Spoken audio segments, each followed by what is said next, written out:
उत्तानपादस्य सुनीति सुरुचिस्तयोः।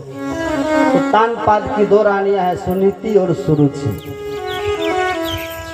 किंतु ध्यान से सुनिएगा, बाद में पूछिएगा नहीं हमको। सुनीति सुरचिर पत्नी नेतरायत सुतो ध्रुवः। सुरुचि से बहुत प्रेम है, उतना सुनीति से नहीं।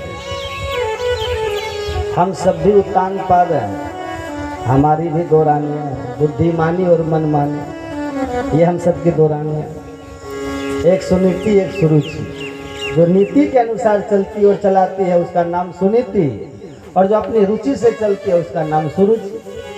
दो प्रकार के लोग हैं, एक शास्त्र के अनुसार चलते हैं और एक अपनी मन मर्जी के मालिक होते हैं। तो वो एक कोई सुरुचि का दास है, कोई सुनीति का दास है। परंतु याद रखिए, सुनीति का बेटा ध्रुव निकला, जो आज तक आकाश में चमक रहा है। सुरुचि के बेटे का तो पता ही नहीं, ना लोक मिला ना परलोक मिला। इसका मतलब क्या है? मनमानी के ढंग से चलोगे तो लोक परलोक सब गमा बैठोगे, परंतु सुनीति के पथ पर चलोगे तो लोक भी मिलेगा, परलोक भी में भी हमेशा चमकते रहोगे।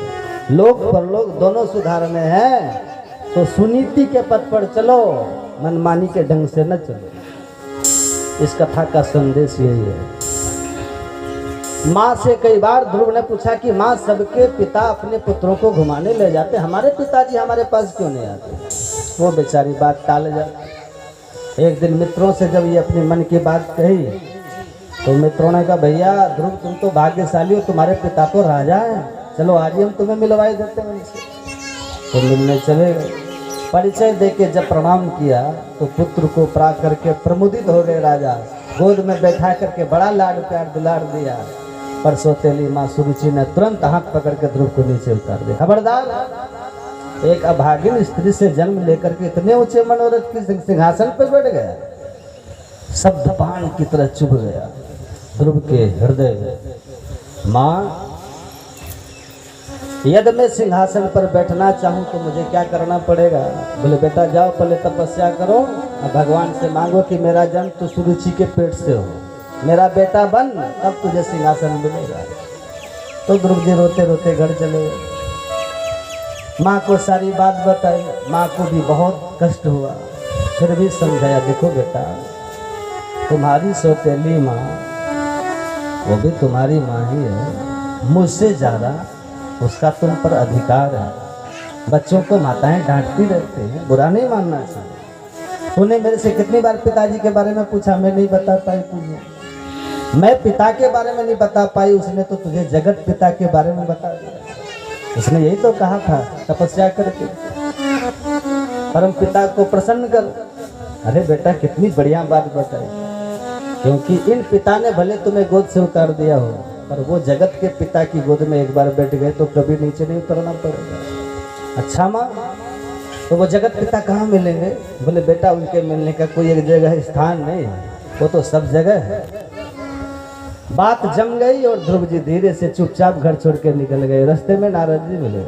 अरे बेटा, कहाँ जा रहे हो जंगल में? ध्रुव जी बोले, भगवान से मिलने जा रहा हूँ। सुन के हैरान हो गए नारद जी, एक 5 साल का बच्चा भगवान से मिलने जा रहा है? परीक्षा ली बेटा, जंगल में भगवान भगवान कहीं नहीं मिलेंगे, शेर भालू कहीं मिल गए सो पकड़ के तुम्हारा नाश्ता कर जाएंगे। ऐसे मिलते भगवान? हजारों बाबा जी उल्टे सीधे लटके पड़े हैं जंगल में, सारी जिंदगी बिता दी, आज तक नहीं मिले उन्हें भगवान। तू कल का बच्चा क्या पाएगा? हाथ जोड़ के ध्रुव जी बोले, महाराज आपको रास्ता आता हो तो बताओ, नहीं तो आप अपनी रास्ता जाओ। मैं बिना जगत पिता से मिले घर लौटने वाला तो नहीं, छत्री हूँ, जो कदम बढ़ाया पीछे नहीं हटाने वाला। अब तो परम पिता से मिलके ही घर जाऊंगा। नारद जी समझ गए, पक्का है, कच्चा नहीं। तो कान में मंत्र फूंक दिया है, ओम नमो भगवते वासुदेवाय। बेटा, ये 12 अक्षर मंत्र जमुना तट पर मथुरा में जाके जपो। मेरा विश्वास है तुम्हें बहुत जल्दी प्रभु की कृपा प्राप्त होगी। मंत्र दीक्षा लेकर के ध्रुव जी चले गए यमुना तट पर। यमुना में नहा करके कठोर तप करना प्रारंभ कर दिया। 3 दिन में 1 दिन फलाहार करते हैं, 3 दिन तक निराहार ही रहते हैं। दूसरा महीना लगा तो 6 दिन में 1 बार केवल घास पत्ते खाते हैं, 6 दिन तक निराहार रहते हैं। तीसरा महीना लगा तो 9 दिन में 1 बार केवल जमुना जी का जल पीते हैं, 9 दिन तक निराहार रहते हैं। चौथा महीना लगा तो 12 दिन में 1 बार केवल वायु का आहार करते हैं, 12 दिन तक निराहार रहते हैं। और जब 5वां महीना लगा तो पैर के अंगूठे पर खड़े होकर के वो प्राणायाम चढ़ाया कि समस्त प्राणियों का प्राण अवरुद्ध हो गया, जगत में हाहाकार मच गया, देवता भागे, प्रभु बचाओ, हम सबकी सांस रुक गई।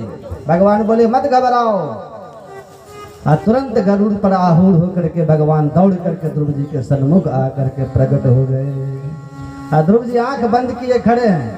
प्रभु समझ गए कि हृदय में मेरा दर्शन कर रहा है, इसलिए आंख नहीं खोल रहा। जैसे ही भगवान ने ध्रुव जी के हृदय की छवि से अपने को तिरोहित किया तो तुरंत हड़बड़ा करके ध्रुव जी ने नेत्र खोल दिया, तो जो हृदय में थे वही आंखों के सामने दिखाई पड़ने लगे। और भक्तवत्सल भगवान की ध्रुव जी ने देखते ही दंडवत किया और मन में विचार किया, पढ़ा लिखा होता तो स्तुति कर पाता, पर मैं तो कुछ जानता ही नहीं, क्या बोलूं। भगवान ने तुरंत अपना शंख ध्रुव जी के गाल से छुआ दिया। जैसे प्रभु के शंख का स्पर्श हुआ, ध्रुव जी को सारा वेद वेदांत गदगद वाणी से प्रभु की स्तुति गाने लगे। मैं तो जपूं सदा तेरा नाम, दयालु दया करो।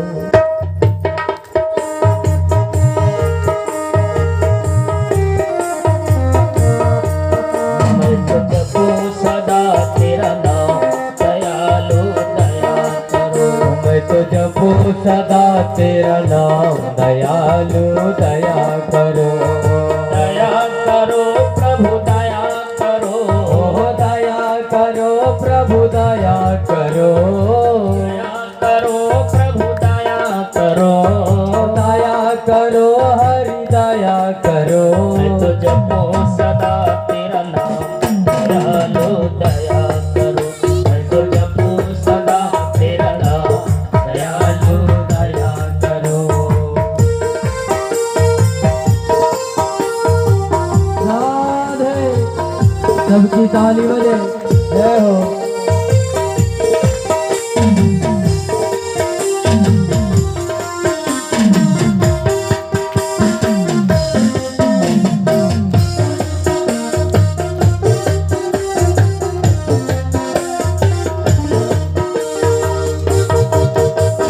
द्वार खड़े हैं भक्त तुम्हारे, द्वार खड़े